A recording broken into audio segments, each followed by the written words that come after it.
Fanny fährt mit seiner preisischen Tochter für eine Woche auf die Hitten und sein Alter bleibt zurück und sauft sich einen an, weil's ihm angeht.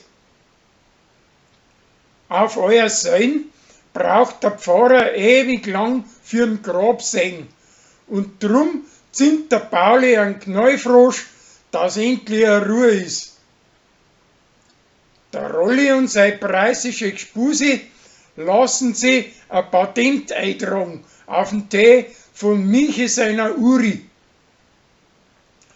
Aber der kriegt sie mit ihm und verbirgt ihm, dass er ihn weiter verkauft.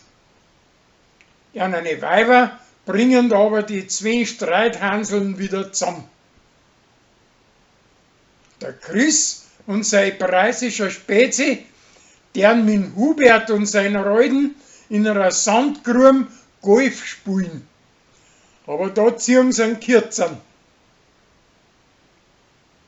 Der Pfarrer verschmiert unversehens eine Fensterscheibe vom Standl und danach putzt das so blitzsauber, dass sie ein Spatzstroh an Schell anhaut.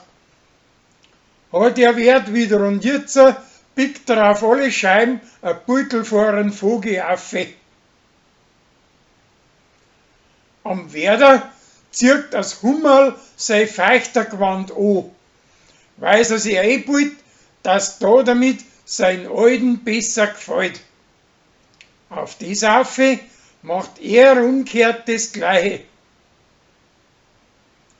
Der Martin kommt auf Besuch und wird streitet mit der Kathi, weil die das Bier nicht auch grad so braut, als wir er sein.